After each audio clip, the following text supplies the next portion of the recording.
Nagulat ang doktor nang malamang nilalakad siya ng kanyang anak sa teacher nitong maganda. Magkatuluyan kaya ang pusong matagal nang naghahanap ng pag-ibig at ang pusong takot nang umibig. Daddy, may irereto pala ako sa'yo. Bulong ni Trisha. Natigilan naman si Tristan. Anong reto ka dyan? Tumigil ka ngang bata ka? Bata ka pa para sa ganyang bagay. Saway na sabi ni Tristan. Ngunit hindi siya pinansin ng anak. Ang ganda po ng teacher namin. Tapos, single po siya at walang boyfriend. Wala din po siyang asawa. So? Masungit na tanong ni Tristan. Daddy naman match kayo. Para kayong tinadhana, favorite niyo rin po yung adobo. Mabait din po siya. Pagpupumilit ni Trisha. Yayain mo na po kaya siyang mag-date kayo.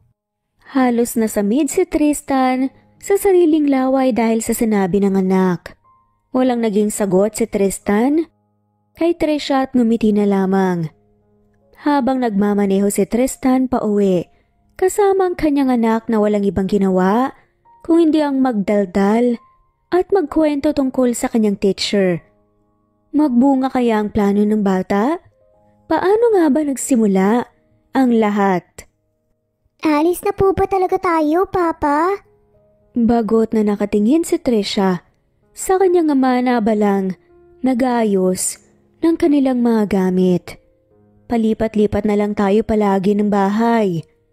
Baby, alam mo naman kung bakit tayo lilipat, di ba?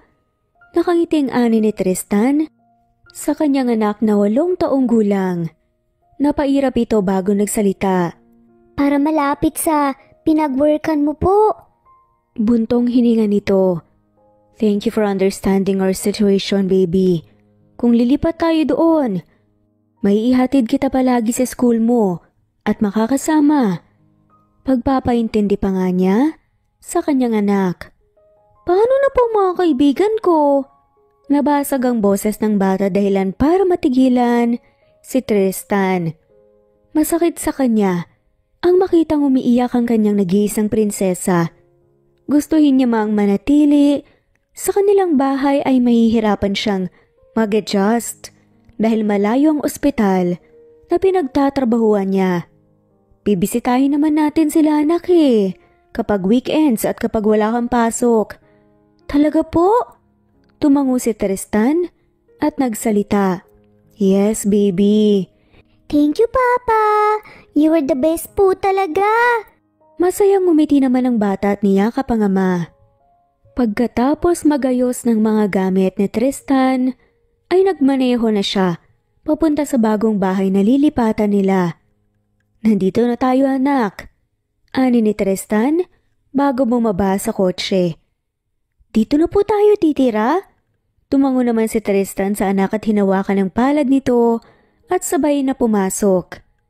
Hindi kalakihan ang bahay na binili ni Tristan, ngunit maganda ito. 2 palapag at may 4 na kwarto. Tamang-tama lamang para sa kanila ng kanyang anak.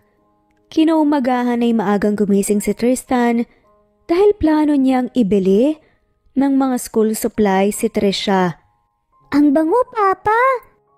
Napangiti si Tristan nang marinig ang masigla nitong boses. Paborito mo kasi to. Ngiti niya sa kanyang anak bago hinalikan sa noo.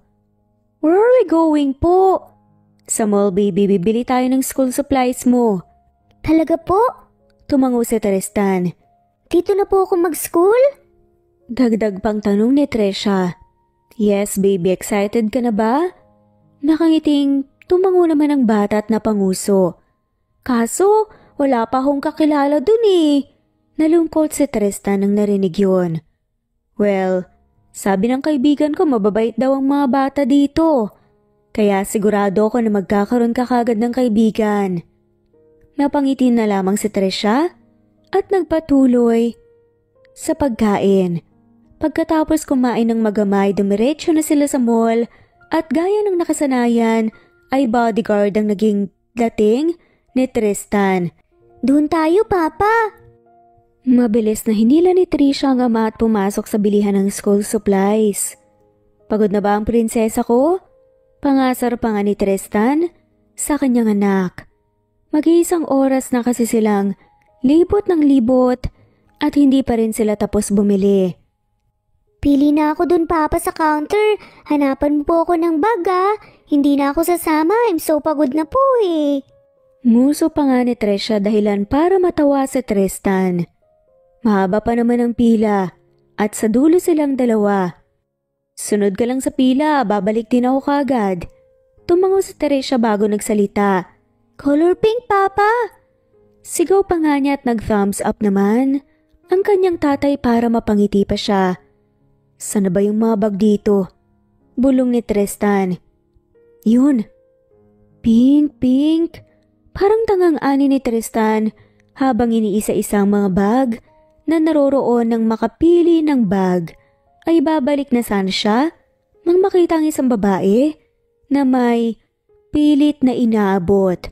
Nasa 5 feet ang tangkad nito at may maiksing buhok. Lumapit si Tristan at nagulat siya nang biglang tumalon ng babae para abutin ang inaabot nito. Oops! Sigaw pa nga ng babae at na out of balance pagkatapos tumalon. Napapikit ang dalawa at handa nang mauntog ang puwetan sa tiles nang saluhin siya ni Tristan. Are you okay, miss? Nag-aalala ang tanong ni Tristan habang nakatingin sa mga mata nito. Ha? Oo, salamat. Umayos ng tayo ang babae habang si Tristan nakaalalay pa rin. Ang kaso, hindi nito kalain kung ano ang nahawakan ni Tristan. Pinisil-pisil pa nga niya ito at parang may malambot kaya nagtataka siya. At hindi nga niya nakita o napansin man lamang na ang puwetan na pala ng babae ang kanyang nahawakan. Pwede bang itigil mo yung hinahawakan mo? Ginawa mo namang stress ball yung hinahawakan mo ah. Sabay tinapik pa nga ng babae ang kamay ng lalaki. Pasensya na miss. Saad na nga lamang ng lalaki at namumula na nga sa hiya. Alin ba ang inaabot mo dyan? Let me help you. Palit na nga lamang ito ng topic. Tinuro naman kaagad ng babae ang sticker na nasa taas. Ilan? 5. Tig-isang color. Sagot ng babae at napaiwas ng tingin dahil namumula pa rin siya at nahihiya. Ganon din naman si Tristan. Here.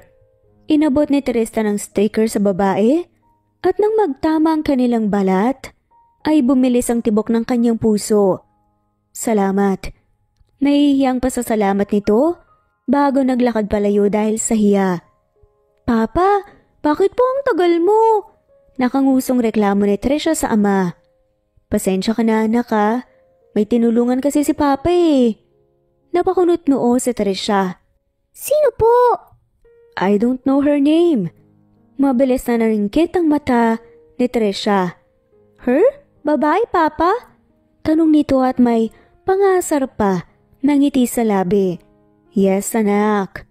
Sagot ni Tristan at nawirduhan sa ngiti ni Trisha.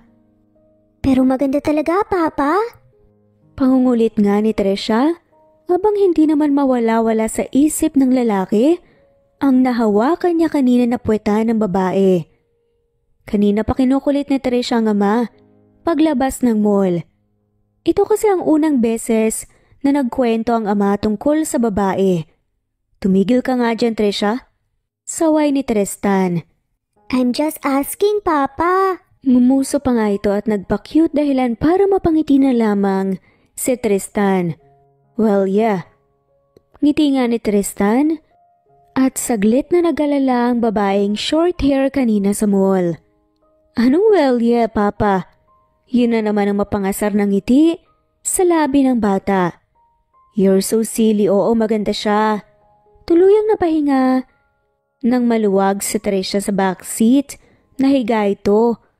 Para itong teenager na kinikilig sa crush niya. Napailing na lamang si Tristan bago nagmaneho pa uwi. Sa kabilang banda naman, abalang inaayos ni Naomi ang kanyang pinamiling gamit kanina sa mall nang biglang bumukas ang pinto ng kanyang kwarto. Busy pa naman siyang iniisip ang nangyari kanina. Naka-epikan nang mahawakan at mapisil-pisil nga ng lalaking sumagip sa kanya ang kanyang puwetan na matambok. "Are you excited, anak?" Napangiti siya sa tanong ng kanyang ina. "Yes, mom. First day ko bukas eh. Of course I am." Saad ni Naomi. "Good luck, anak." Ani ng kanyang ina bago na upo sa kama. "By the way, our dinner is ready mo. Baka na para makapaghapunan." Sunod na lang po ako, ma. Magbibihis lang po ako." Tumango na lamang ang ina ni Naomi bago lumabas ng kwarto. Mabilis na tumayo ang dalaga bago humarap sa salamin ng kanyang kwarto para tignan ang kanyang refleksyon. "Who is she?" Biglang tanong ni Naomi sa sarili at saglit na napangiti. Naalala niya ang lalaking naka-encounter niya kanina at nakahawak sa puwet niya sa mall. Namumula ang kanyang muka dahil sa kilig nang maalala ang pagsalo sa kanya ng lalaki nang muntik na siyang mahulog. Wag lang sa part na nahawakan tuloy niya ang puwetan nito. Pero pogi siya. Dagdag pa nga niya at halos mapatalon sa gulat nang biglang kumatok ang kanyang kapatid sa labas ng kanyang kwarto. "Ate, kakain na raw po tayo. Ang tagal-tagal mo, nagugutom na ako."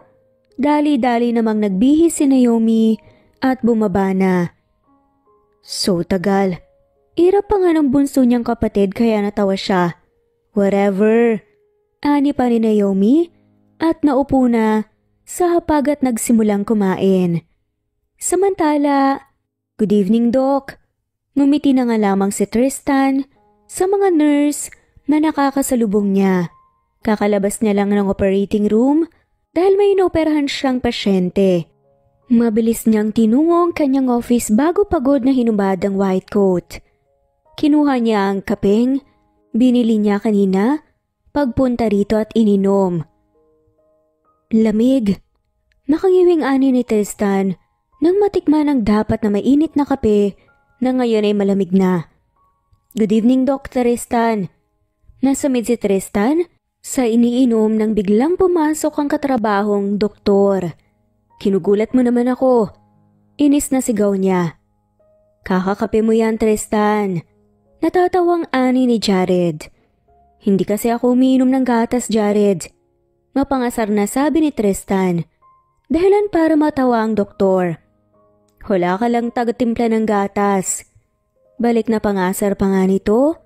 Saka kaya inirapan na nga lamang niya. "Napadalaw ka ata sa opisina ko. May narinig kasi akong chismis eh." Sad pa ni Jared habang may nakakalokong ngiti sa labi. Kumunot naman ang noo ni Tristan. "Ano na namang chismis ang narinig mo? Napaka-chismoso mo talagang tao." Masungit na sabi ni Tristan ang dahilan para mapabusangot si Jared. "Hoy, hindi ah." Agad natanggi naman ito. "Narinig ko lang sa mga nurse na pinag-uusapan kanila." Depensa pa ni Jared. "Ano namang pinag-uusapan nila tungkol sa akin?" Curious na tanong ni Tristan. "Wala naman, rinig ko lang naman na iniisip ng mga nurse na in love. Ang kagaya mo." "In love?" Kunot noong tanong ni Tristan. "Nakangiti ka raw kasi habang nag-oopera eh." Natigilan si Tristan. "Kailan ka pa naging budoy?" Tawang tanong ni Jared. Kaya naman saglit naman na napaisip si Tristan. "Bakit ngumingiti ba ako kanina habang nag-oopera?" Bulong na tanong niya sa kanyang isipan at doon wala sa sarili na napangiti nang maalala ang iniisip niya kanina habang nag-opera. Naalala niya lang kasi ang itsura ng babaeng sinalon niya kaninang umaga sa mall. Namumutla kasi ang mga mata nito at nanlalaking mga mata na para bang expected na nitong mauuntog ang puwet niya sa tiles. "Uy, ano yan?" Nanlalaki na tanong ni Jared habang nakaturo sa mukha ni Tristan. "Anong ano yan?" At hindi pa rin mawala ang ngiti sa labi. "So totoo nga." Kumpirma ni Jared. "Ang alin naman?" Hindi pa rin mawala ang ngiti sa labi ni Tristan. Na in love ka, saad ni Jared. Saglit na natigilan si Tristan sa sinabi ng kaibigang doktor. In love ba ako? Wala sa sariling tanong ni Tristan. At yun na nga ang gumambala sa kanyang isipan. Hanggang sa nakauwi ng madaling araw sa kanilang bahay, naabutan niya ang kanyang pinsang babae na natutulog sa sala habang nakayakap sa kanyang anak na si Trisha. Malungkot na napangiti si Tristan bago sumikip ang dibdib nang maalala ang kanyang namayapang asawa. Ang laki-laki na ng anak natin, mahal ko. Sayang. At hindi mo siya nakita na lumaki. Malungkot na sabi ni Tristan sa kanyang isipan bago dahan-dahang ginising ang kanyang pamangkin na si Rose. Nakauwi ka na po pala, Kuya Tristan? Kanina ka pa po ba? Inaantok pa nga na boses na sabi ni Rose habang kinukusot ang mga mata. Kararating ko lang. Nag-dinner ba kayo bago matulog? Tanong ni Tristan. Dahil minsan ay nakakalimutan na ng dalawa mag-dinner dahil nakakatulog agad dahil sa pagod sa kalalaro. Opo kuya, nagluto po ako ng adobo. Tinirahan ka po namin, nasa refrigerator po. Sabi ni Rose at bumangon. O sige, hatid ko na lang ito si Trisha sa kwarto niya. Maraming salamat, punta ka na rin sa kwarto mo. Magpahinga ka na. Salamat ulit sa pagbabantay kay Trisha. Pasalamat ni Tristan sa kanyang pamangkin bago binuhat ang kanyang anak para maihiga sa malambot na kama nito. Hindi ni Tristan maiwasang pagmasdan ng anak na mahimbing na natutulog. Nasasaktan siya para sa kanyang anak dahil wala man lamang itong kinilalang ina habang lumalaki. Mabilis na dinagsa ang isipan ni Tristan ng mga alaala ng nakaraan. Mahal, paano kung mawala ako? Tanong ng kanyang dating asawang si Trinity. Napakunot noon naman ang kanyang asawa bago nakaramdam ng kirot sa puso. Huwag ka nga magsalita ng ganyan. Hindi ka mawawala. Ani ni Tristan sa matigas na boses dahilan para matigilan naman si Trinity. Kunyari lang naman eh. Sabi ni Trinity bago hinarap si Tristan at hinalikan sa labi. Ayoko lang kasing isipin na mawawala ka sa akin. Seryosong sabi pa nito. I can't see myself without you. Sad pa niya. Pero kung mangyayari man ang mga oras na yun, mas gugustuhin ko pang ako na lang. Hindi natin alam ang mangyayari pero sana, kung isa man sa atin ang mawala, ipangako mo na. Uusad ka. Sad pa ng kanyang dating asawa. Huwag mong ibaon ang puso mo sa lungkot. Gusto kong umusad ka. Magpatuloy at maging masaya dahil kung nasaan man ako ang unang ngingiti para sa kasiyahang nararamdaman mo. Mabilis na pinunasan ni Tristan ang kanyang luha nang maalala ang mga sinabi ng kanyang asawa. Napatitig siya sa kawalan. Hindi nga niya alam ang kanyang iisipin. Parang nalungkot siya bigla. Ang hirap naman ng hinihiling mo. Pasensya ka na kung hindi ko kayang tuparin ang mga sinabi mo. Daddy, are you crying? Nagulat naman si Tristan nang marinig ang boses ni Trisha. Kinusot ni Trisha ang kanyang mga mata at umupo sa kama para tabihan ng ama. Mabilis namang pinunasan ni Tristan ang kanyang mga luha. Nang makita yun ni Trisha, ay hinawakan niya ang magkabilang pisngi ng ama bago pinunasan ang mga luha nito. Stop crying, Papa. Everything's going to be alright. Magagalit si Mommy pag umiyak ka. Sabi pa nga ni Trisha habang pinupunasan ang pisngi ng ama na puno ng luha. Nagulat naman si Tristan sa sinabi ng anak. Napanaginipan ko po si Mama ngayon lang. Kaya ako nagising, ginising niya po ako. Sabi niya po, sa dream ko gumising daw po ako kasi umiiyak ka daw. And she's right, umiiyak ka nga po talaga.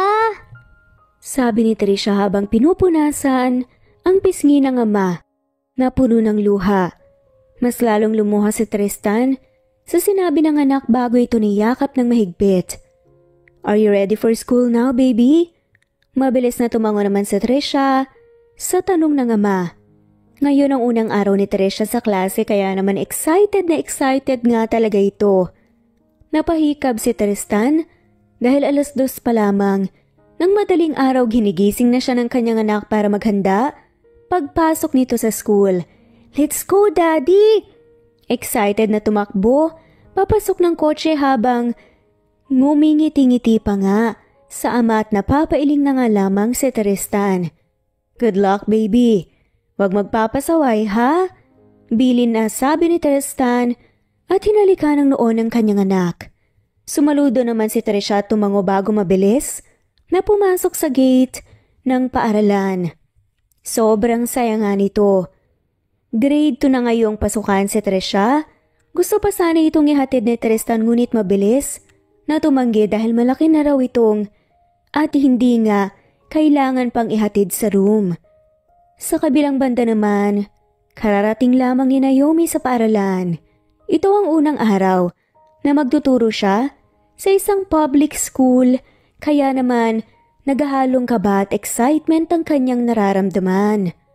Pagkababa niya ng kotse ay may natanaw siyang pamilyar na likod ng lalaki.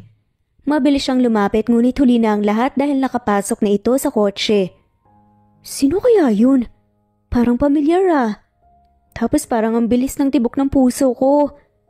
Nagtatakang tanong ni Naomi sa kanyang sarili dahil napaka-pamilyar talaga nito sa kanya. Pati ang mga kamay nito. Nagpakawala siya ng buntong hininga nang makarating siya sa tapat ng pinto ng kanyang classroom. Good luck sa akin. Ani at sa sarili bago binuksan ang pinto. Ang kaninang maingay ay napalitan ng katahimikan pagkapasok niya. Nakita niya sa mga mata ang ekspresyon ng mga bata. Ang kaba at tuwa nang makita siya. Good morning, kids! Masiglang bati niya sa mga bata bago nilapag ang gamit sa lamesa. Nilingan niya ang kanyang paningin at doon nakita ang isang batang babae sa sulok habang namumula ang mata at halatang galing sa pag-iyak. Good morning, kids! Ulit niyang bate sa mga ito at mabilis namang tumayo ang mga bata bago sumagot ng sabay-sabay. Good morning, ma'am! Napangiti naman si Naomi bago nagsimulang magpakilala. Ako nga pala si Teacher Naomi. Tawagin niyo na lang akong Teacher Nami. Aniya bagong mete sa mga estudyante. Okay po, Teacher Nami! Ani ng isang bata na lalaking walang ngipin sa unahan habang nakangiti. Kaya nang nakasanayan ni Naomi sa private school dahil first day pa lang naman, naglaro muna sila ng spin the bottle. At ang magtuturo ay magpapakita ng kanilang talento at pagpapakilala para mas magkakakilanlan sila. Ikaw! Ani ng batang babae habang nakaturo sa lalaking bungi. Mabilis na tumayo ang batang lalaki at nagpakilala. Hi! My name is John Lloyd Garcia. What is your talent, John Lloyd? Tanong naman ni Naomi. I can sing po! Sabi ni John Lloyd dahilan para mapahiyaw naman ang mga kaklase nito. Pwede mo ba kaming sampulan?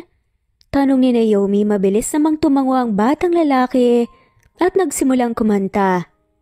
Hindi mo lang alam dahil sa'yo ako'y di makakain. Di rin makatulog buhat ng iyong lokohin. Kung ako'y muling iibig, sana'y di maging katulad mo.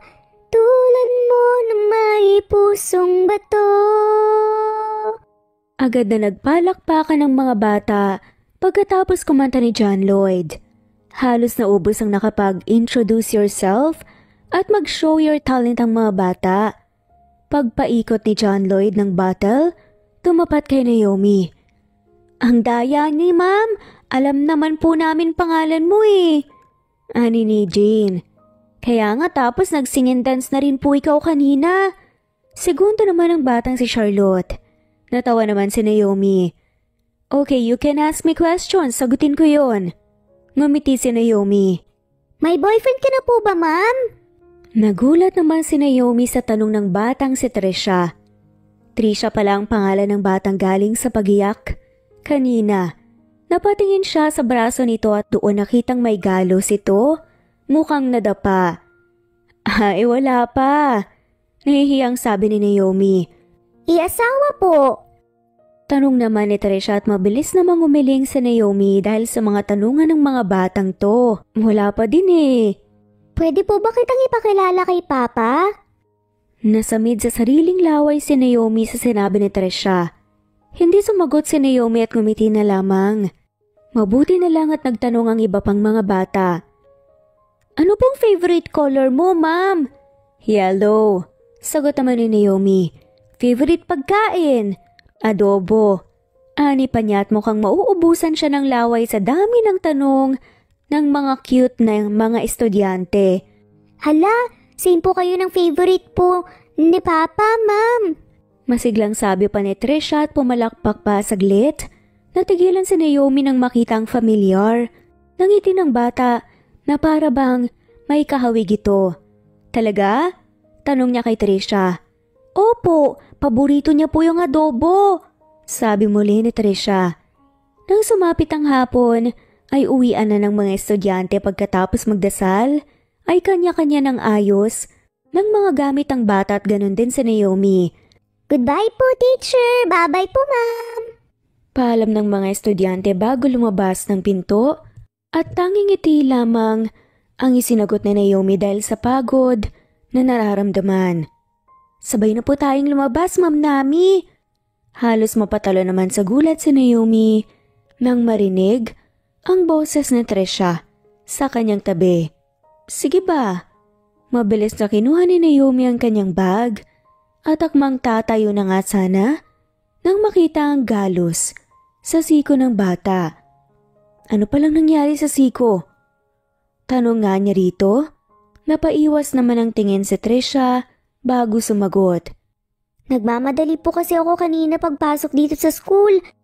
Nagran po ako tapos nadapa po ko. Sagot nga ni Trisha. O halika, maupo ka muna rito. Inalalaya ni Naomi ang bata para maupo. Saka kinuha ang first aid kit. Ano pong gagawin niyo? Kabadong tanong ni Trisha nang makita ang first aid kit na binubuksan ng kanyang teacher bago inilabas ang bulak at alkohol. Masakit po yan! Ani ni Trisha, dahilan para mapatawa ng mahina ang guro. Masakit talaga to, pero hindi naman sobra. Kailangan kasi nating linisin ang sugat mo.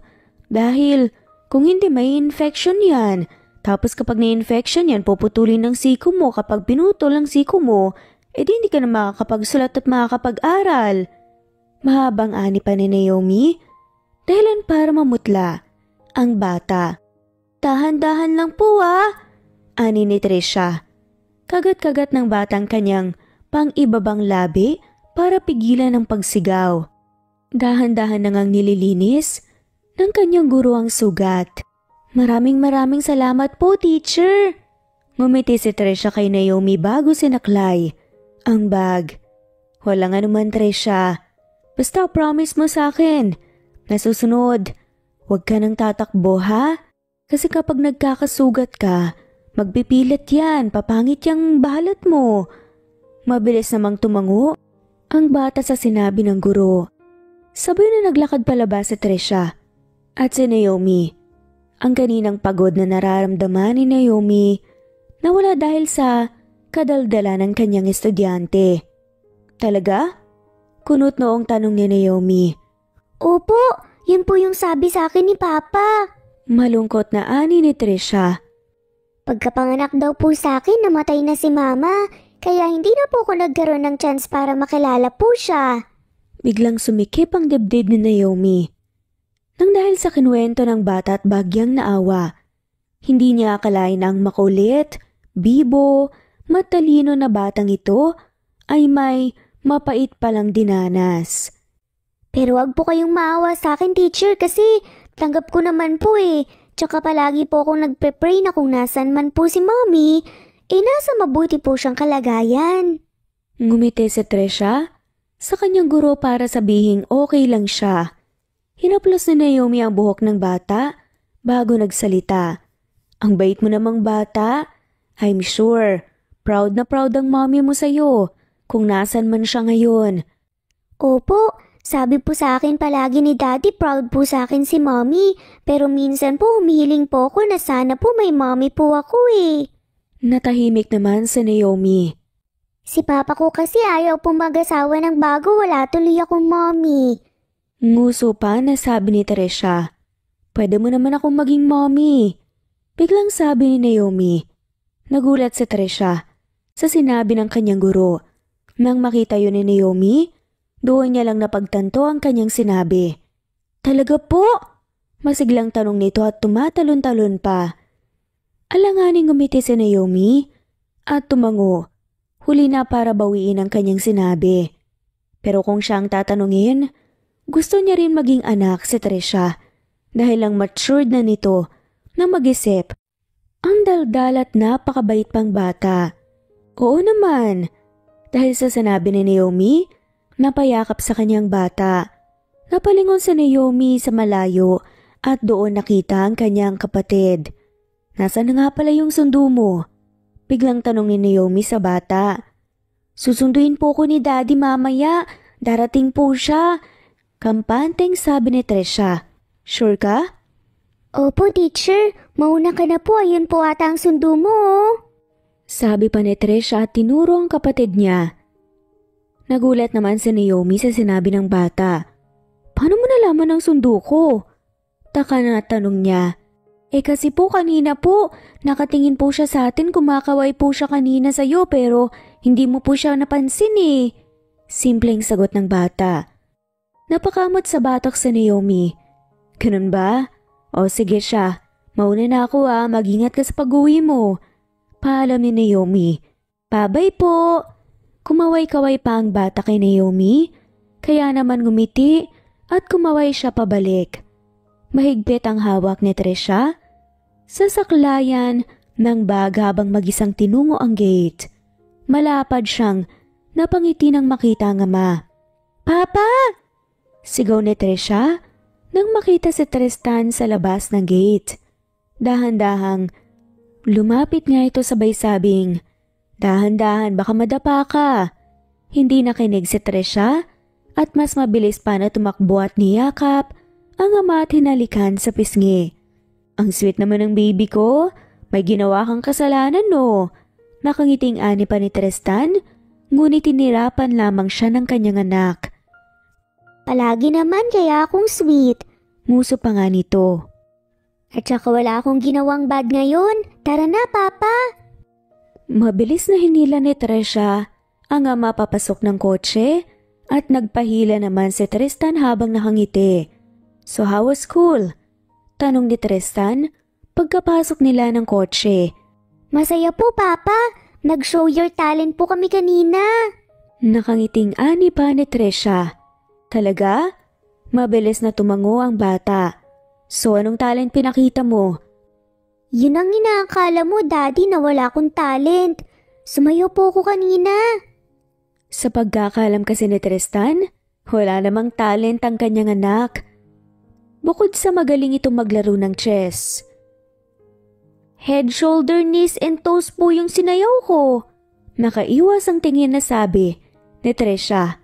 Tumawa na nga lamang at humagalpak ang kanyang ama. Daddy, don't laugh at me! Naiinis, natura ni Teresa at nag-cross arms. Sorry honey, I just can't help it. Sabi ni Tristan at pilit na pinipigilan ang pagtawa. Fine, wag mo na pong pigilan ang pagtawa mo, baka po mautot ka pa dyan ang baho pa naman ang utot mo. Nakakainis! Sabi pa ni Teresa, kaya naman mabilis na tumawa si Tristan. Sorry baby, you're just so cute. Pambobola pa nga nito. Bakit naman kasi yun ang napili mong sayawin? Kasi daddy, yun lang naman po ang alam ko eh. Ang bilis magbago ng mood ng baby ko ah. May sasabihin ka no? Magsasalita na sana si Teresa. Nangunahan siya ng kanyang ama. May crush ka na no? Tanong pa nga ni Tristan Dahilan para matigilan ng kanyang anak bago sinamaan siya ng tingin. Wala pa po, Papa. Ang papangit po nila eh. Sabi ni Trisha at naalala na naman ang pangit na pagmumukha ni John Lloyd. So kung wala kang crush, ano pala yun? Tanong ni Tristan. Pinakita ni Trisha ang kanyang sugat sa siko at hindi sinagot ang ama. Nanlaki tuloy ang mga mata ni Tristan at mabilis na hinawakan ang siko ng anak para i-check kaagad ang sugat. Anong nangyari sa siko mo, anak? Puno ng pag-aalala na tanong ni Tristan. Nadapa po ko kanina, Daddy, habang nagmamadaling pagpasok po and then I cried. Masakit pa rin ba? Sino pala ang gumamot ng sugat mo? Tanong ni Tristan nang makitang malinis na ito at nalagyan na rin ng betadine. Umayos ng upo si Trisha bago ngumiti ng matamis sa ama. Daddy, may rereto pala ako sa'yo. Bulong na ani ni Trisha. Natigilan naman si Tristan. Anong reto ka dyan? Tumigil ka nga. Ang bata mo pa para sa ganyang bagay. Saway na sabi ni Tristan, ngunit hindi siya pinansin ng anak. Ang ganda po ng teacher namin tapos single po siya at wala pong boyfriend, wala rin pong asawa. So? Tanong nga ni Tristan. Daddy, you and her have so much in common. Favorite niya rin po yung adobo, mabait din po siya. Pagpupumilit ni Trisha. I want you to date her, Daddy.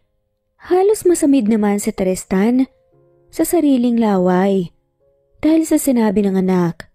Walang naging sagot si Tristan kay Trisha at ngumiti na lang.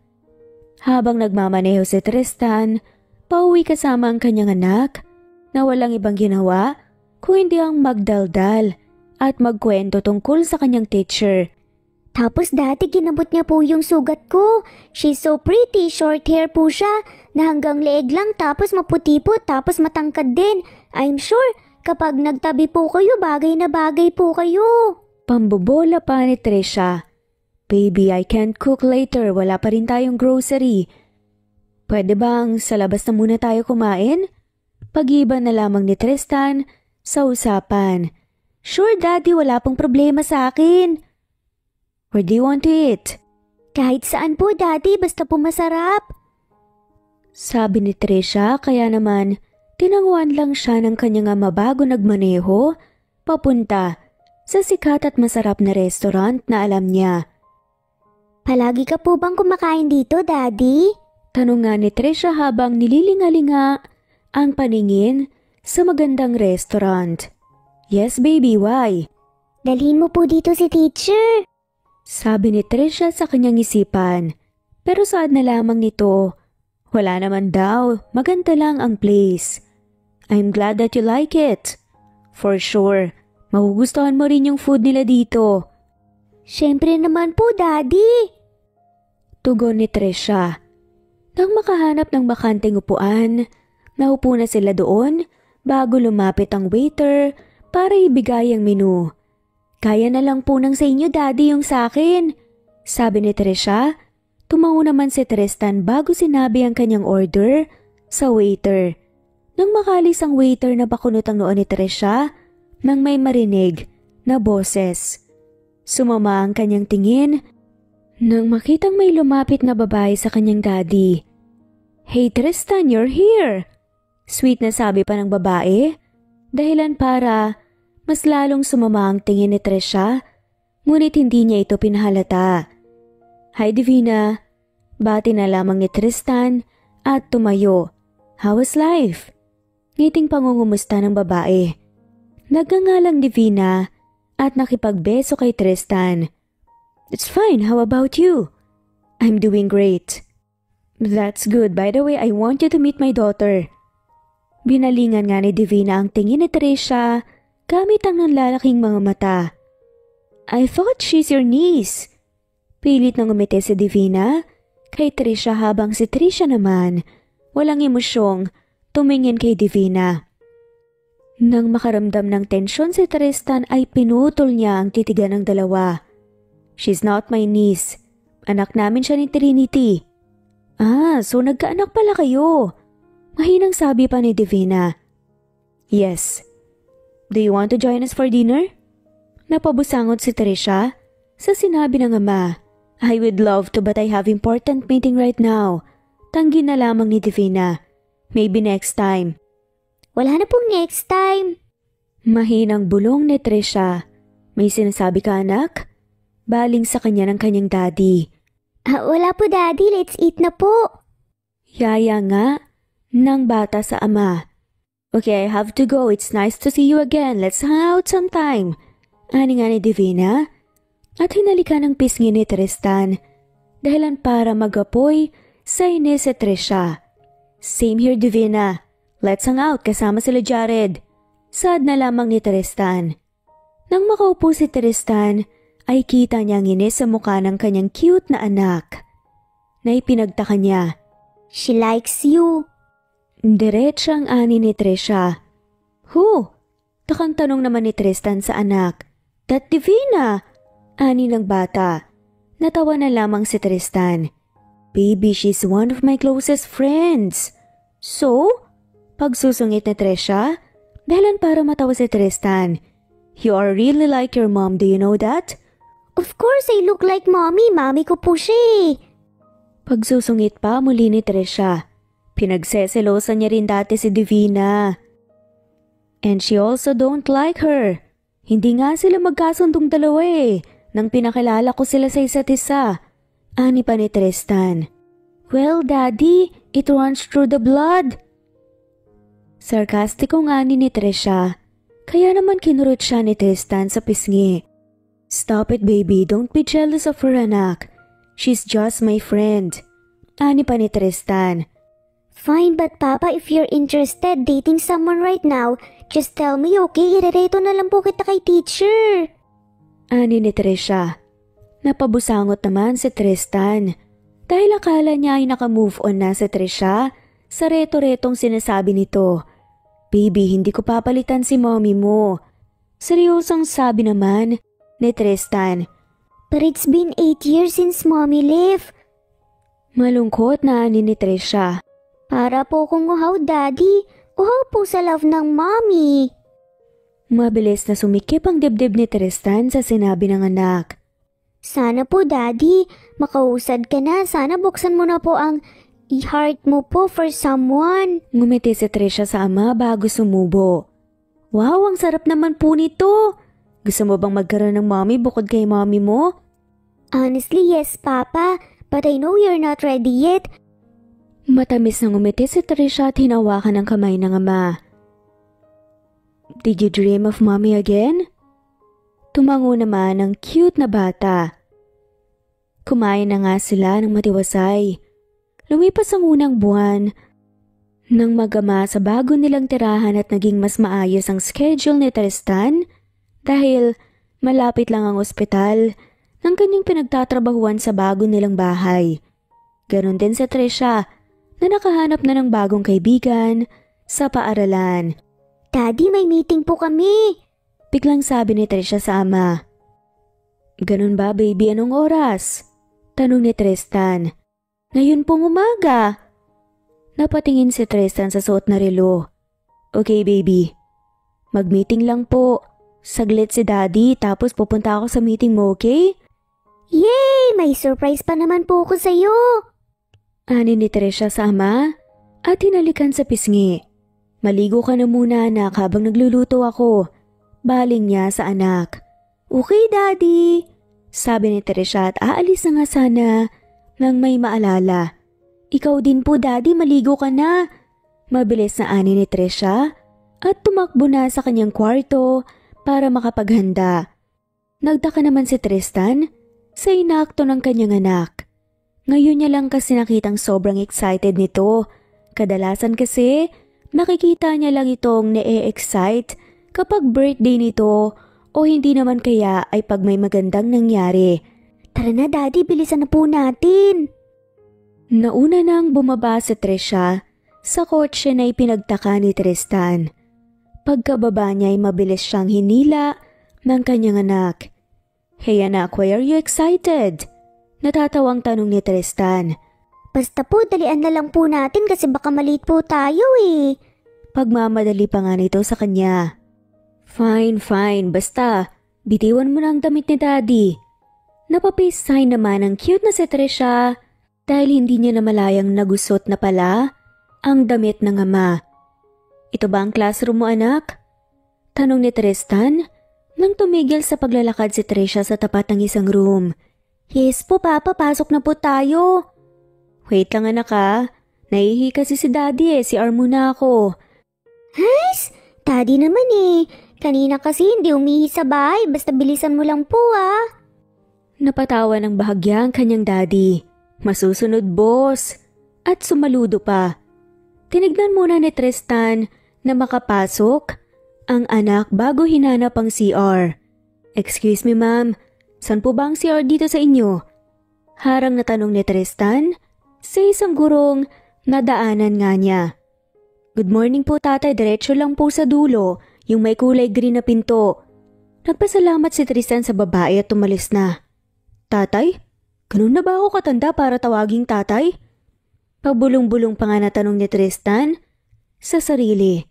Mabilis naman na nakuha ni Tristan ang sinasabi ng teacher, kaya naman pumasok na siya doon sa CR na tinuro. Pagpasok na doon sa room ay may dalawang pinto na nasa tingin niya ay CR para sa lalaki at babae. Pumasok siya sa CR na may kulay green na pinto at nagulat siya nang bumungad ang nakatalikod na babae na nagbibihis. May naiwan ka ba, Ma'am Janet? Tanong ng babae sa kanya. Akala ata nito ay yung co-teacher ang pumasok sa opisina. Umiwas ng tingin si Tristan dahil kitang-kita niya kasi ang kulay itim nitong bra. Ma'am Janet? Tanong ng babae bago lumingon at halos mahulog ang kanyang mata nang makita na lalaki ang nasa kanyang opisina. Sa halip na isuot ang shirt, hinampas niya ito sa pagbumuka ni Tristan. Bastos ka! Manyak! Labas! Sigaw na sabi ni Naomi bago pinaghahampas ang lalaking bigla na nga lamang pumasok sa kanyang opisina. Aray, teka lang sandali! Nasasaktang sabi naman ni Tristan habang hinaharang ang hampas ng babae gamit ang blouse nito. Hindi ko sinasadya, akala ko talaga si Arto Ipinaliwanag naman ni Tristan bago tumalikod at lumabas. Pagkalabas niya ng pinto nakita niya sa bandang kaliwa nito ang karatula na may nakasulat na comfort room. Napakamot na lamang siya sa kanyang ulo bago pumasok rito para umihi. Naririnig niya na rin na naiinis nga ang babae sa kanya. Wait lang, she looks familiar. Bulong pa na sabi ni Tristan. Pagkatapos umihi, ay dumiretso na nga si Tristan sa classroom ng kanyang anak. Inilingan niya ang kanyang paningin sa classroom at doon nakita ang masamang tingin. Pinupukol sa kanya ni Trisha. Naupo siya sa tabi ng anak. Anong nangyari sa mukha mo, anak? Bakit nakabusangot ka na naman? Nangingiting tanong ni Tristan sa cute na anak. Paano kasi, Daddy? Ang tagal mo po Pagsusungit pa nito, hindi ko kasi mahanap yung CR. Bulong ni Tristan bago pumasok ang teacher ni Trisha. Parehong nanlaki ang kanilang mga mata nang magtama ang kanilang tingin. Ikaw? Sabay turo na sabi nila sa isa't isa. Napaayos ng upo at tayo ang dalawa nang maramdaman ang tingin ng mga magulang na nasa loob ng silid. Umayos ng tayo at umiti bago humarap sa mga magulang na naroroon. Lahat na po ba ng parents nandito na? Malumani na tanong ni Naomi at hindi na pinansin pang lalaking pumasok kanina sa kanyang opisina na nakaupo katabi ni Trisha. Tumango naman ang mga parents kaya inabot ni Naomi ang attendance sheet sa mga ito. Wala namang ibang ginawa si Naomi kung hindi discuss ang kanyang agenda, homeroom project at mga concerns sa kanyang estudyante. Nagbigay rin siya ng mga awards sa kanyang mga estudyante kasama na rito si Trisha na na-awardan ng Best in Writing, English and Mathematics. Ang iba naman, kagaya ni John Lloyd, nakatanggap ng Best in Singing, Dancing, Counting. Nang matapos ng meeting, nagayos na nagamit si Naomi Maya-maya pa nagulat siya nang biglang lumapit si Trisha sa kanya kasunod nito, ang lalaking, sa tingin niya, parang manyakis. Nakaiwas ang tingin ng lalaki at hindi siya matignan ng diretso sa mata. Ma'am Naomi, pauwi ka na po ba? Nakangiting tanong ni Trisha sa kanya. Yes, Trisha, bakit? May kailangan ka pa ba? May concern ka? Nakangiting tanong ni Naomi. Ipakikilala po kita, teacher, sa papa ko po. Ngumiti pa ito ng matamis bago nilingon ng lalaki. So itong lalaking to ang papa ni Trisha? Bulong na tanong ni Naomi sa sarili at tinignan ang mukha nito. He looks familiar. Aniya bago nakilala ang lalaki. Ang lalaking tumulong sa kanya nang bumili siya ng school supplies at ang manyakis na lalaki ay iisa at ang ama pa ng batang si Trisha. Papa, ito po yung sinasabi ko sa yung maganda at mabait naming teacher. Napangat ng tingin sa Trisha, sama at nginitian. I've heard a lot of good things about you. It's nice to meet you, ma'am. Saad ni Tristan. I'm Tristan, Trisha's father. Same here, sir. I'm Naomi. Ngiti naman ni Naomi. Saglit na nagkatitigan ng dalawa at naroon na naman ang excitement at kabang nararamdaman nila gaya ng una silang nagkita. Teacher, single po si Papa. Mabilis na napaiwas ng tingin ng dalawa at binitawan ng bawat kamay ng isa't isa. Congratulations again, Trisha. Tanging sabi na lamang ni Naomi sa bata. Pauwi na po kami ni Papa. Baka gusto niyo pong sumabay po sa amin. Alok ni Trisha kay Naomi. Hindi na, Trisha, may susundo sa akin eh. Sabi ni Naomi ngunit hindi sigurado dahil may klase ang kanyang kapatid. Susunduin ata siya ng anak ng boyfriend niya. Biglang sabi ni Tristan, I don't have any. Dali na po, teacher. Me and Papa will also having a lunch together to celebrate. Can you come with us po, please? Nagpapi-ayos pa ito kay Naomi kaya naman napabuntong hininga na lamang si Naomi at umuo. Tara na, Daddy at teacher. Yaya ni Trisha at nauna nang lumabas. Lutang at hindi alam ni Tristan ang gagawin. Wala silang napag-usapan ng anak, nakakain sa labas. Sa kabilang banda naman natuwa si Tristan. Nahihiya pa rin kasi siya dito dahil sa nangyari kanina at nakikita niyang pagkakataon ngayon ang humingi ng pasensya. Tahimik lamang silang tumungo sa parking lot at binuksan ni Tristan ang pinto sa backseat at pumasok si Naomi. Habang nasa front seat naman si Trisha. Tanging si Trisha lamang ang nagdadaldal buong biyahe. Habang si Tristan naman pasimpleng sinusulyapan ng guro na nakangiti habang kausap ang anak. Saan mo gustong kumain? Tanong ni Tristan sa anak. Saglit na nag-isip si Trisha bago sumagot. Doon po, Daddy. Sa dati po nating kinakainan yung masarap po. Ngiti ni Trisha at kinindatan ng ama. Alright. Tanging tugon ni Tristan. Okay lang po ba, teacher, kung doon po tayo kakain sa gusto ko? Baling na tanong naman ng bata kay Naomi. Ngumiti si Naomi. Of course, no problem, Trisha. Alam ko namang maganda ang taste mo eh. Biro ni Naomi, dahilan para mapangiti ng malawak si Trisha. Diba po, wala ka namang boyfriend o asawa, teacher? Kinakabahan si Tristan nang marinig nga ang tanong na naman ng anak sa kanyang guro. Wala. Nagiwas ang tinging sabi ni Naomi at aksidente silang nagkatitigan ni Tristan sa rearview mirror. I bet you and Papa look good together. He's single, teacher. Bagay na bagay po kayo. Halos parehong nanlalaki ang mga mata ni Trisha at Naomi nang biglang magpreno si Tristan. Anong nangyari, Papa? Tanong ni Trisha. Tumingin naman si Naomi sa labas para tignan kung traffic ba? O ano, ngunit hindi naman. Nagulat lang ako. May dumaang puse, buti hindi ko nasagasaan. Tanging sabi na lamang ni Tristan bago nagpatuloy.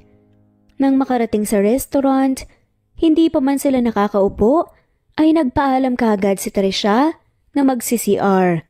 Samahan na kita. Ani ni Naomi, ngunit tumiling si Trisha.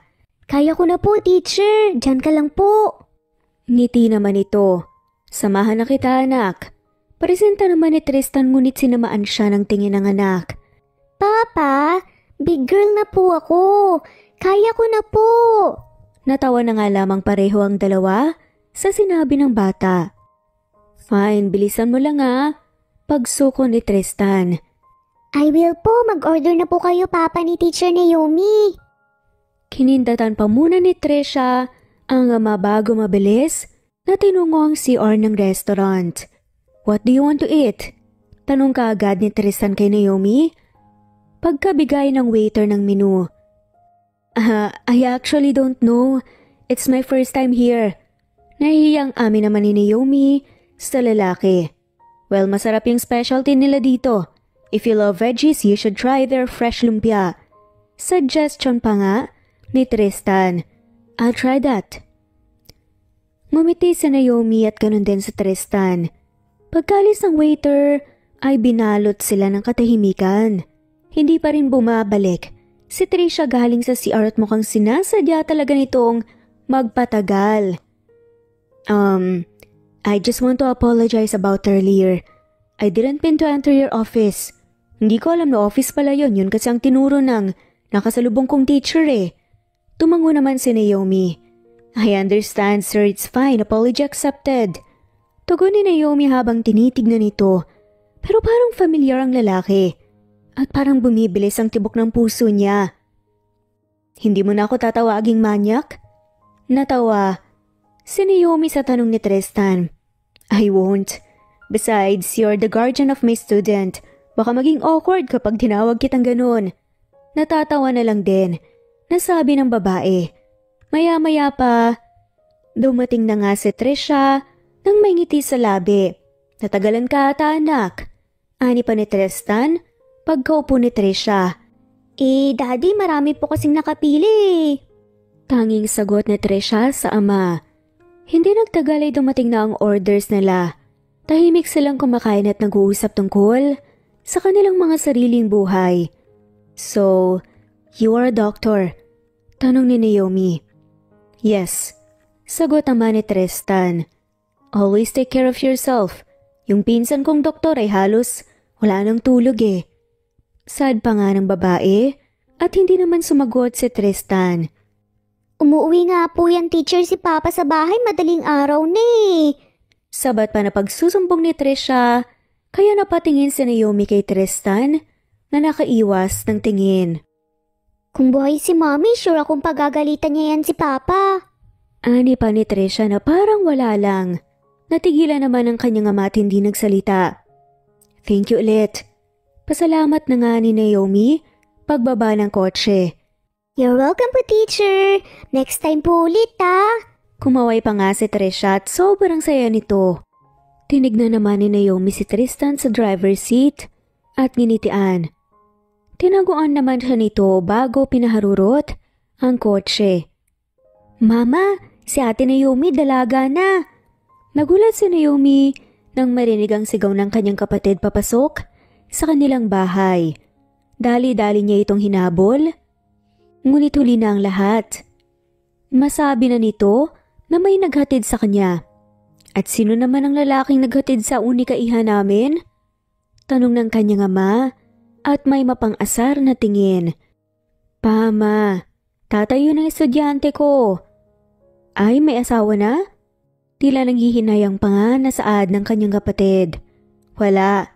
Trisha's mother died when she was born. Ani ni Naomi. Ulila na pala Kawawa naman. Malungkot na sabi ng kanyang ina. Huwag niyo nang bigyan ng mali siya.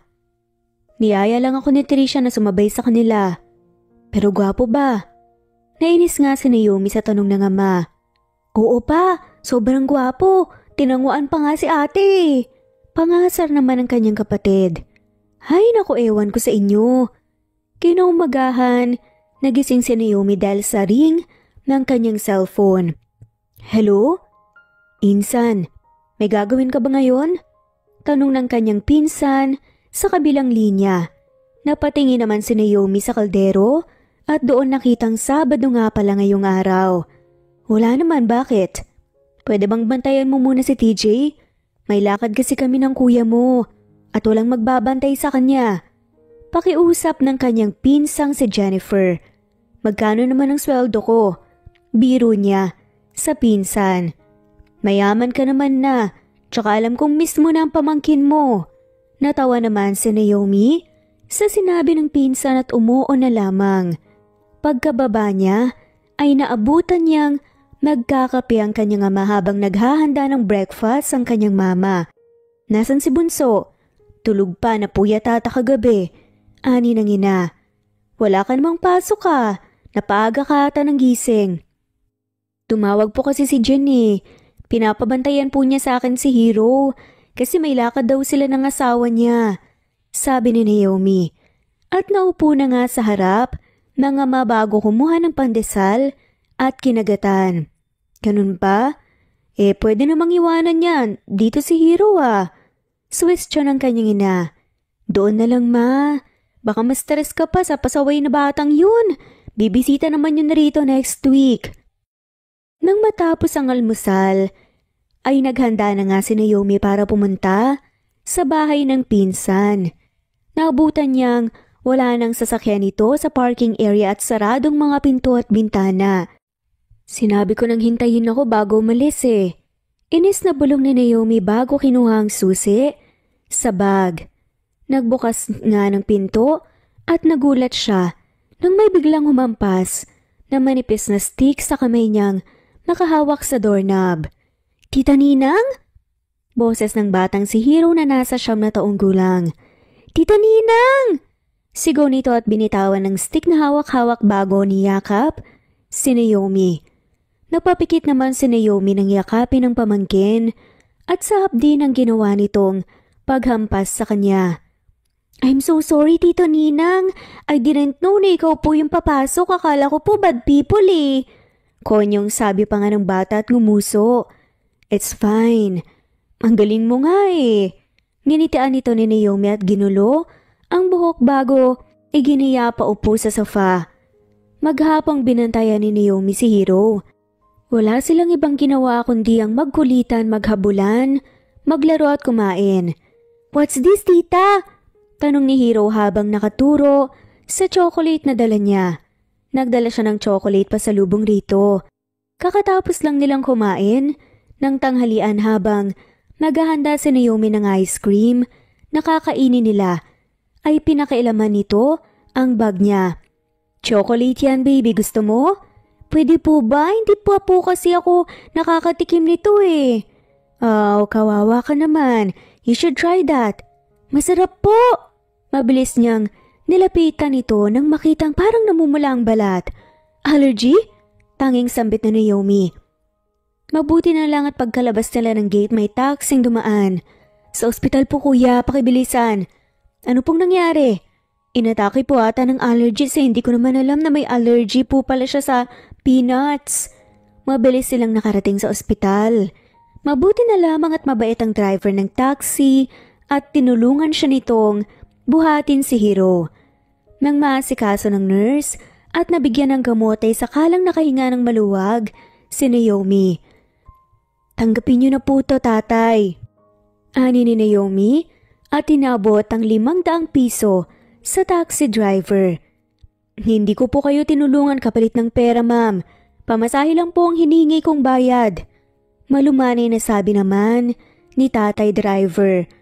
Maraming salamat po tatay ah. Diyos na pong bahala sa kabutihan mo po.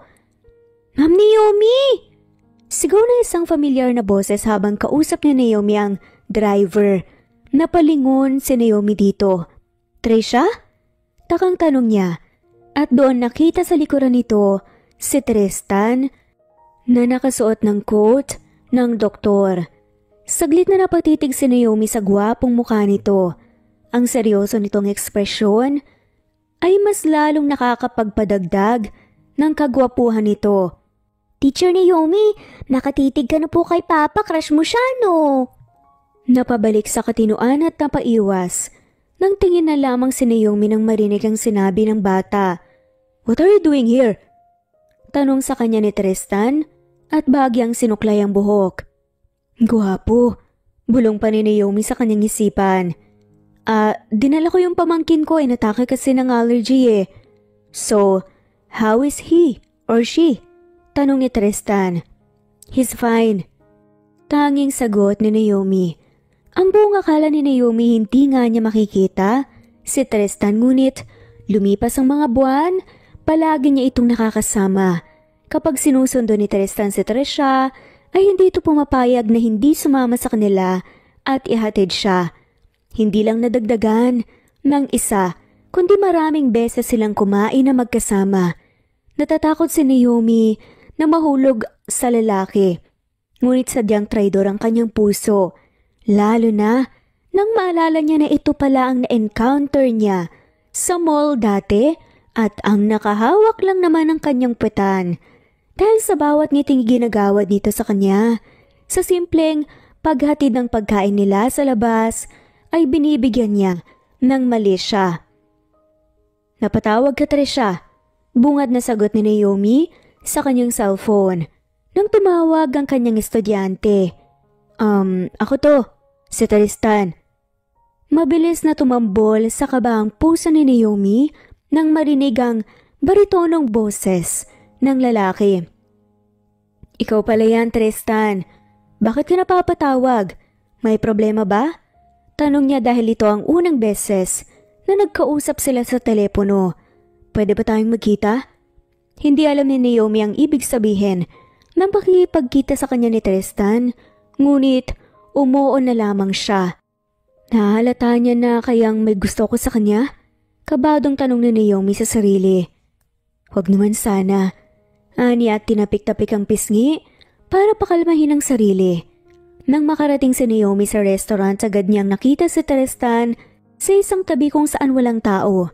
Agad itong tumayo at nang makita siya, ginitian. Umorder na ako. Ngumiti ito sa kanya at iginiya siya paupo. So, anong gusto mong sabihin? Panimula ni Naomi sa usapan. Tatangin ko lang sana kung gusto mo ba ako? Halos malaglag naman sa upuan si Naomi nang marinig ang sinabi ni Tristan. Are you okay? Nag-aalala ng tanong pa ni Tristan. Yes, I'm fine. I'm sorry. Pero gusto ko lang naman sanang malaman kung pareho ba tayo ng nararamdaman. Tanong pa ni Tristan ng diretsahan. What do you mean? It's been 8 years since Trinity died. Trisha's mother. Ngayon na lang ako nakaramdam ng ganito. Simula nang makita kita sa mall. I don't know, alam kong masyadong mabilis kaya gusto kong malaman kung pareho ba tayo ng nararamdaman. Dahil kung hindi, ititigil ko na to. Walang naisagot si Naomi, dahilan para manghina si Tristan. Bakit ako? Kinakabahang tanong ni Naomi sa lalaki. Hindi ko alam. Hindi alam ng labi ko ang isasagot sa tanong mo pero gusto kong pakinggan mo ang tibok ng puso ko. Matagal ko nang sinubukang buksan ang puso ko sa iba, pero sa iyo lang talaga ako nahulog. Pag-amin ng lalaki. Sinasabi mo ba to dahil inaasar tayong dalawa ng anak mo? Of course not. Hindi ganun yun, Naomi. Nung una hindi ko gustong ireto ako ni Trisha sa'yo pero sa bawat kwento niya sa'yo pakaramdam ko. Kilala na kita. Oo, tama ka. Matagal na siyang nagdarasal na sana magkaroon siya ng ina. Hindi ko to sinasabi dahil gusto kong magkaroon ng ina sa Trisha. Gusto kita. At sa bawat araw na lumilipas ay mas humihigpit pa roon ang nararamdaman ko. Mahabang litanya ni Tristan. I can be her mother. Natigilan si Tristan sa sinabi ni Naomi. Parehong seryosong dalawa at mabilis ang tibok ng puso ng bawat isa. Sa wakas, sad na nga rin ni Naomi. Gusto rin kita. Ano? Hindi makapaniwalang usal ni Tristan. Gusto rin kita, Tristan. At oo, pareho tayo ng nararamdaman. Napangiti si Tristan sa sinasabi ni Naomi. Ngunit pareho silang nagulat nang may magsalita sa tabi nila. Sana all may love life. Sabi pa nga ng waiter bago nilapag ang pagkaing in-order ni Tristan. Mukhang kanina pa ito nandito at hindi man lamang nila napansin. Simula ng araw na nagtapat si Naomi kay Tristan, sa kanilang nararamdaman ay patuloy na rin na nanligaw si Tristan sa dalaga. Talaga po? Ikaw na po ang mommy ko? Gulat at excited na tanong ni Trisha. Halos 3 buwan na rin kasi silang dalawang magkarelasyon. Si Naomi na rin ang nagsabi na patagalin muna bago sabihin sa bata. Yes, baby. Teacher Naomi is my girlfriend and soon to be my fiancé and wife. Nakangiting sabi ni Tristan. Ngunit hindi siya pinansin ng bata. Totoo po ba yung sinasabi, teacher ni Papa? Baka po kasi nagbibiro lang siya crush ka po niya. Panglalaglag na sabi ni Trisha. Oh, Trisha, kami na ng papa mo. I'm going to be your mom sooner.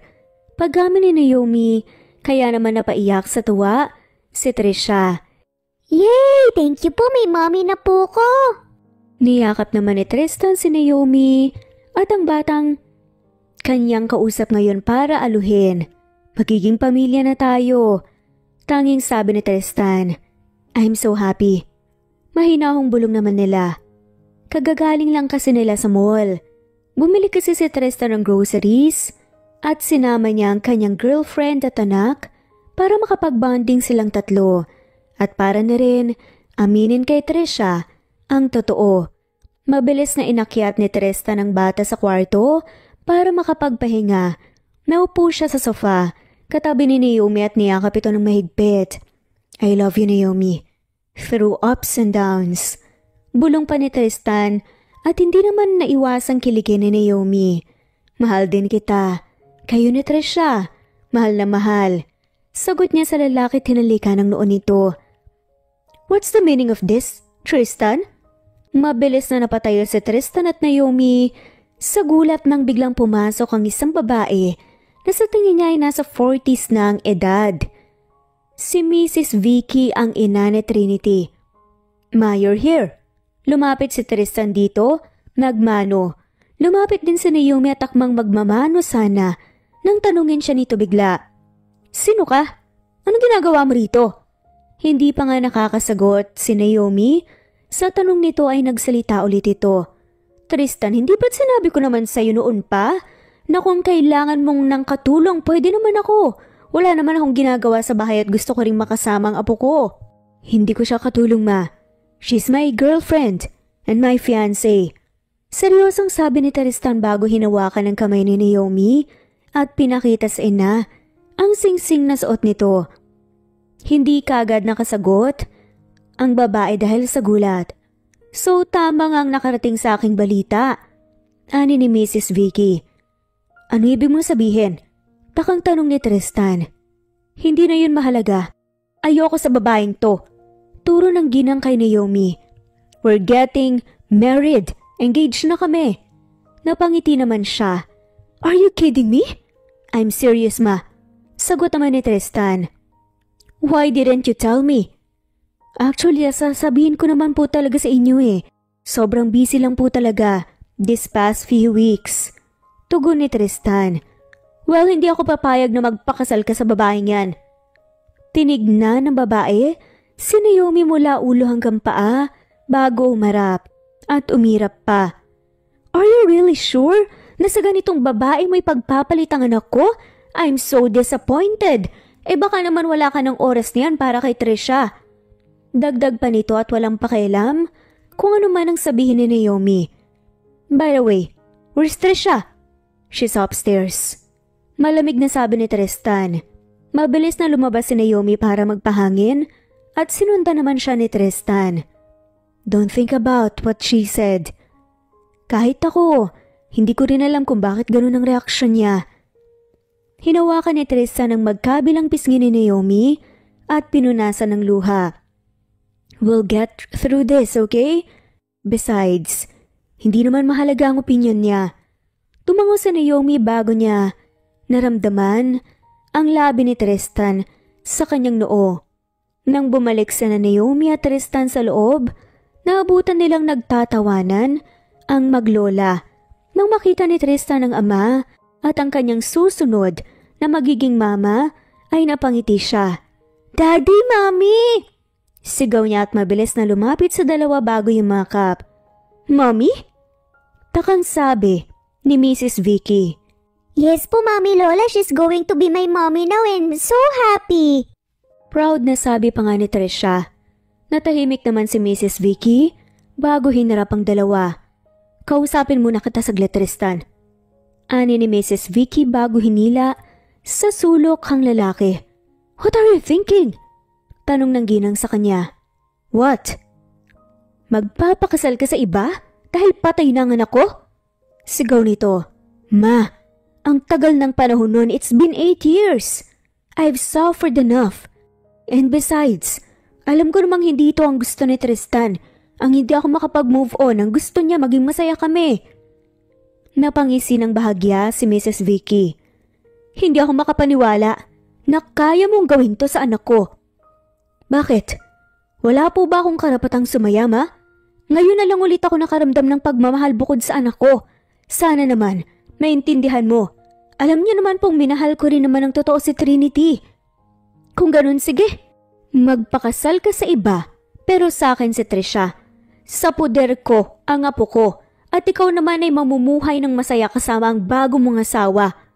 Ani ni Mrs. Vicky, bago pumunta sa kinaroroonan nila Trisha at Naomi. Mabilis na sumunod si Tristan dito dahil pakiramdam niya ay may mangyayaring hindi maganda. Sa bahay na muna tayo, Trisha. Hinawakan ni Vicky ang braso ng bata at tinignan. Ma, please, don't do this. Nangungusap na sabi ni Tristan, ngunit ayaw makinig ng kanyang biyanan. Nasasaktan po ang bata. Awat naman ni Naomi at akmang lalapitan sa Trisha nang sumigaw si Vicky. Huwag kang makialam. Away pamilya to kaya manahimik ka. Sigaw nito. Nabasag ang boses naman ng bata at nagsimulang humikbi. Lola, tama na po. Nabasag ang boses ng bata at nagsimulang humikbi. Matama na. Hayaan niyo na lang kami. Pakiusap ni Tristan. Hayaan? Sige. Hahayaan kita pero sa akin titira habang buhay ang apo ko. Paano kung hindi siya itrato ng maganda ng babaeng yan? Anito at matalim, ang tingin na iginagawad kay Naomi at Tristan na magkahawak kamay. Sa akin ka na muna, Trisha. Doon ka na muna kay Lola. Ayoko po. Dito lang po ako kay Papa. Ayoko pong iwan si Papa. Ma, hinawakan ni Naomi ang braso ni Tristan para pigilan. Hayaan muna natin siya. Hayaan muna nating isama niya si Trisha. Natigilan si Tristan. Ha? Anak ko siya. Hindi ko pwedeng basta na lang ibigay ang anak ko. Nakuyom ni Tristan ang kamao at umiwas ng tingin. Pa, sasama na muna po ko kay Lola, babalik din po ko kaagad. Ani ni Trisha at halatang pagod sa sitwasyon na tumiwas ng tingin. Wala nang nagawa pa si Tristan at hinayaan na nga lamang na sumama si Trisha sa kanyang lola. Hindi naman siya papayag na panghabang buhay na mangyari to. Kumalma si Tristan. Akmang hahawakan ni Naomi si Tristan ngunit lumayo ito. Paano ko kakalma? Kung planong kunin ng biyanan ko ang anak ko, sige sabihin mo sa akin. Hindi mapigilang sigaw ni Tristan dahilan para mapatulala si Naomi. Nang makitang bumuhos ang luha sa mga mata ng babae, natauhan si Tristan. Nilapitan niya ito at niyakap. I'm sorry, love. Sobrang nagugulhan lang talaga ako.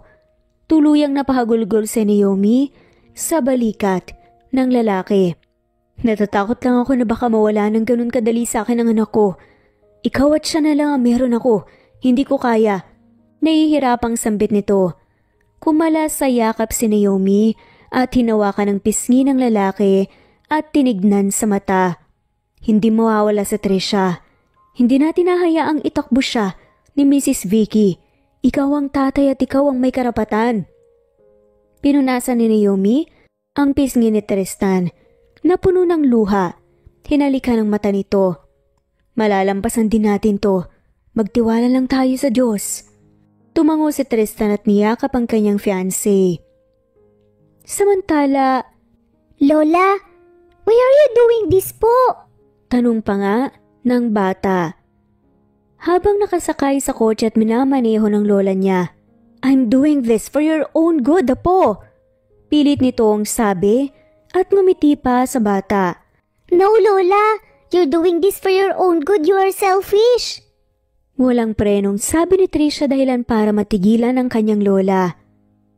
It's been 9 years, Lola. 9 na taon na pong wala si Mama.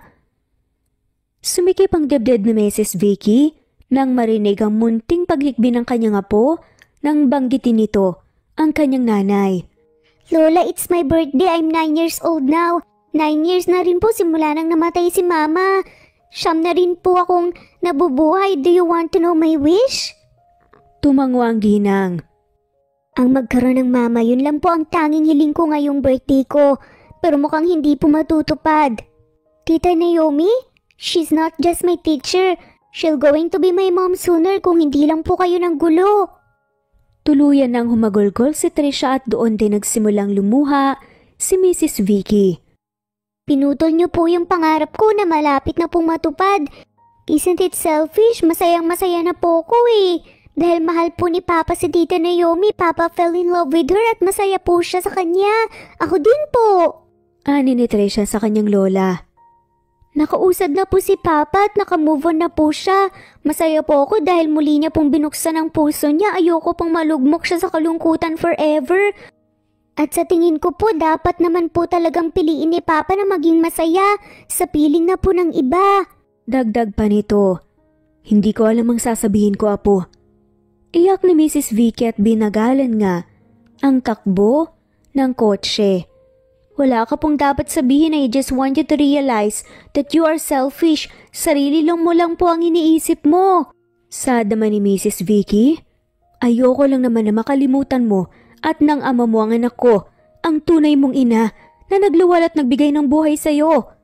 Tsaka paano kung hindi ka pakitunguhan ng maganda ng babaeng yun? Lola, ikaw lang pong nag-iisip ng ganun. My mom always be my mom. Nag-iisa lang po siya sa puso namin ni Papa at hindi po namin siya makakalimutan. Nakausad na kami, Lola. At pinagkakatiwalaan po namin si teacher. Hindi niya po kami gagawa ng masama. Sad pa nga nito. Hinawakan ni Trisha ang kamay ng kanyang lola at nginitian. Sa sandaling iyon parang sinaksak si Vicky ng katotohanan. Tapos, tagos sa kanyang puso at kaluluwa ang sinabi ng kanyang apo. Samantala, are you ready? Tanong ni Vicky sa kanyang apo ngayon. Saan po tayo pupunta? Takang tanong ni Trisha.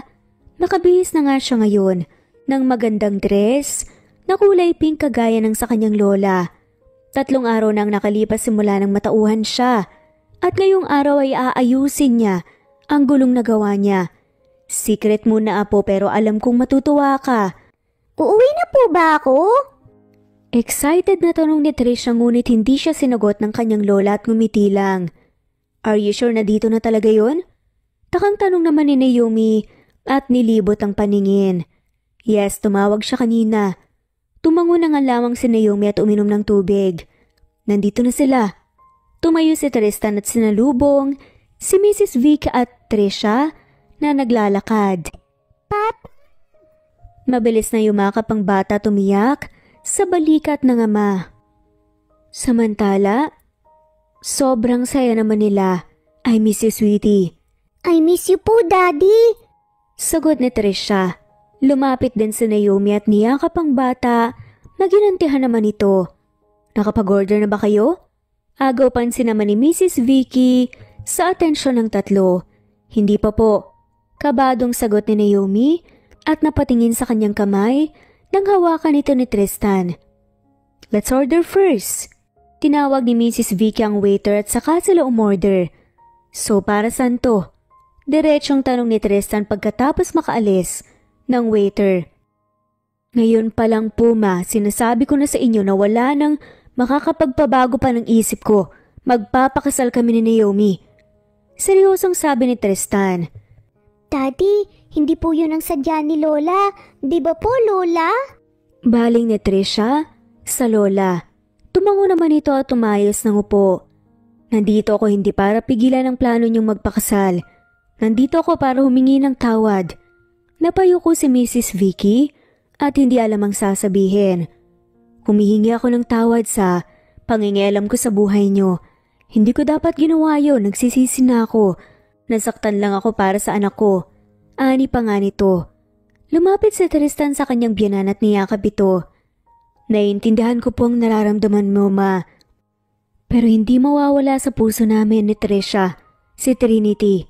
Habang buhay na siyang nandito. Napahikbi si Mrs. Vicky sa sinabi ni Tristan. Nakausad na kami ni Trisha, Ma. Siguro panahon na rin para makamove on ka. Makahulog ang ani ni Tristan at pinakawalan si Mrs. Vicky. Naomi, patawarin mo ko sa lahat ng mga nasabi kong masama tungkol sa'yo. Natakot lang ako. Hingi ng tawad ni Mrs. Vicky kay Naomi na ngayon nangingilid na rin ng luha. Wala na po yan, Mrs. Vicky. Pinapatawad na po kita. Lumapit si Mrs. Vicky sa dalaga at niyakap ito ng mahigpit bago nagpasalamat. So invited ba ako sa kasal niyo? Biro nito? Kaya naman napangiti si Trisha, Naomi at Tristan. Oo naman po. Sabay na sagot pa ng tatlo. At makalipas nga lang ang 6 na buwan na preparasyon, sa wakas, magpapakasal na nga rin sina Tristan at Naomi. Siyempre flower girl si Trisha at sobrang saya nga nito at napakaganda nga nito. Wala na ngang mapagsigla ng kanyang saya. Ang dating nirereto niya na kanyang teacher sa papa, magiging mommy na nga niya ngayon at asawa ni Tristan. Ito na nga ang matagal niyang pinagdarasal sa Panginoon. Simula nga noon naging isang masayang pamilya na sila. Biniyayaan pa nga ng kambal na anak sina Naomi at Tristan at wala nang mapagsidlan pa ang kanilang saya dahil umaapaw nga ang blessings sa kanila. Sino ba naman ang mag-aakala? Ang lalaking aksidenteng nakahimas sa kanyang puwet ang magiging asawa niya pala ngayon at ama ng kanyang mga anak. At dito na nga po nagtatapos ang kwentong pagmamahalan ni Tristan at Naomi. Sabi nga nila, sa buhay hindi natin kailangan magpalamon sa lungkot ng nakaraan dahil ito ang ating kalaban, ang ating kalungkutang nararamdaman. Umusad ka na dahil may magandang mangyayari pagsapit ng umaga. Maraming salamat po sa lahat na mawalang sawang sumusbaybay ng ating stories. Muli ito ang Cat Amazing Stories PH. Thanks for listening at shout out po sa mga sumusunod.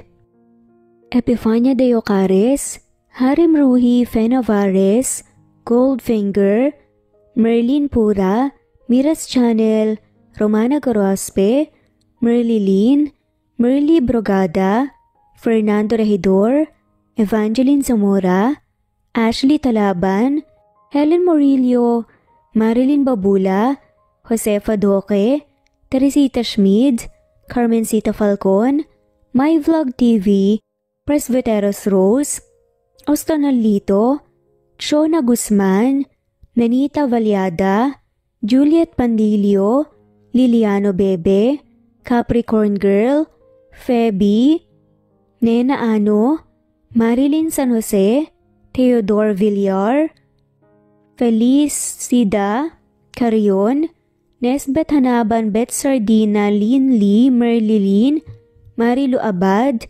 Nene, Rose Martinito, April Bibat, Josefina Mangahas, Ann Mariano, Epifania de Ocares, Juliet Hermosa, Juliet Caday, Leticia, Maria Alicia, Anita Hernando, Lilia Butalon, Francis Pilapil, Kinsia, LV Candontol, Rolly Collado, Forever, Ana Escanalia, Emily Borac, Lilia Butalon, Marilu Gulmatico, Rosalinda Fronda, Nori, Elsa Enerio, Imelda Forteza, Mary Tauring, Marife Pastrano, Rebecca Tezuka, Marie Cristal Hilario, Pasita Eliazar, Pinoy Recipe Bayam,